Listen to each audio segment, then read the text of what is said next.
মঙ্গলবার সকালে আগারগাঁওয়ের নির্বাচন ভবনে প্রধান নির্বাচন কমিশনারের সাথে দেখা করে বিপ্লবী ওয়ার্কার্স পার্টির প্রতিনিধি দল। বৈঠক শেষে সাংবাদিকদের সঙ্গে কথা বলেন দলটির সাধারণ সম্পাদক সাইফুল হক। সদস্য মীর মুহাজ্জর হোসেন মুস্তাক, আমি পার্টির সংগ্রামী। আগামী নির্বাচন সুষ্ঠু ও গ্রহণযোগ্য করতে টাকার প্রভাব বন্ধের উপর জোর দেয় দলটি। সাইফুল হক বলেন, নির্বাচনকে অনেকে বিনিয়োগী হিসেবে দেখেন।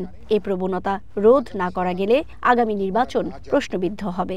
নির্বাচনে কালো টাকা, অবৈধ অর্থ, বিত্তবানরা এবং নানা মাফিয়া গোষ্ঠী নানা দলের ছদ্মাবরণে তারা যদি ঢুকে পড়ে এবং তারা যদি কোনো না কোনোভাবে যদি এভাবে একটা টাকার খেলা যদি নির্বাচনকে পর্যবেসিত করেন, তাহলে আশঙ্কা আছে আগামী জাতীয় সংসদও কিন্তু এক ধরনের বিত্তবান এবং টাকাওয়ালা এবং কালো টাকার মালিকদের কিন্তু ক্লাবে পর্যবেসিত হওয়ার। নির্বাচনে এই কালো টাকা, সন্ত্রাস, মাফিয়া এবং সেখানে অনেকে চট দখলের মতন করে যেভাবে দখলের ভাবনা চিন্তা করছেন, এ ধারা যদি অব্যাহত থাকে নির্বাচন প্রশ্নবিদ্ধ হবার ঝুঁকি আছে। সিইসির সঙ্গে বৈঠকে ৩১ দফা দাবি উপস্থাপন করে বিপ্লবী ওয়ার্কার্স পার্টি। সাইফুল হক বলেন, আরপিও চূড়ান্ত করার আগে রাজনৈতিক দলগুলোর সঙ্গে আলোচনার প্রয়োজন ছিল।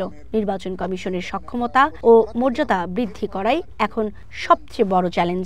ইতিমধ্যে আমরা জানতে পেরেছি যে আরপিও তারা আইন মন্ত্রণালয়ে পাঠিয়েছেন এবং ইতিমধ্যে এটা নাকি অর্ডিন্যান্স আকারে গতকালকে এই অর্ডিন্যান্স নাকি ইতিমধ্যে এটা জারি হয়েছে। দু একদিন পরে হয়তো এটা পাবলিকলি সামনে আসবে। আমরা এটাকে আমাদের তীব্র অসন্তোষ জানাই, আমরা আমাদের ক্ষোভ জানাই এবং আপত্তি আমরা তার কাছে জানিয়েছি। কারণ রাজনৈতিক দলগুলোর সঙ্গে আলাপ আলোচনা না করে আরপিওর বা গণপ্রতিনিধিত্ব আদেশটা চূড়ান্ত করাটা আমরা মনে করি এটা কোনো বিবেচনাসম্মত কোনো কাজ হয়নি। আমরা মনে করি ৩০০টা আসনেই না ভোটের বিধানটাকে যুক্ত করা দরকার। নিবন্ধিত রাজনৈতিক দলগুলো যাদের প্রতীক আছে তাদের নিজস্ব মার্কায় নির্বাচন করা উচিত। বিকালে নির্বাচন ভবনে সংবাদ সম্মেলনে ইসি সিনিয়র সচিব জানান, এনসিপি সহ নতুন ৩টি রাজনৈতিক দলকে নিবন্ধন দেওয়ার সিদ্ধান্ত হয়েছে। বুধবার তাদের ব্যাপারে পত্রিকায় বিজ্ঞপ্তি দেওয়া হবে। বাংলাদেশ সমাজতান্ত্রিক দল মার্ক্সবাদী, বাংলাদেশ আম জনগণ পার্টি এবং জাতীয় নাগরিক পার্টি এনসিপি, এই ৩টা দলের ব্যাপারে এই নতুন প্রার্থিত নিবন্ধনের বিষয়ে এটা কমিশন মনে করেছেন যে এই ৩টা দল রাজনৈতিক দল হিসেবে নিবন্ধন পেতে পারেন এবং তাদের ব্যাপারে আগামীকাল পত্রিকায় আমরা বিজ্ঞপ্তি দিব। ১৪৩টা আবেদন পেয়েছিলাম, তার মধ্যে থেকে আমরা প্রাথমিক বাছাইয়ের পরে ২২টা রাজনৈতিক দলের ব্যাপারে মাঠ পর্যায়ে তদন্ত জন্য বা অধিযাচনের জন্য পাঠিয়েছিলাম।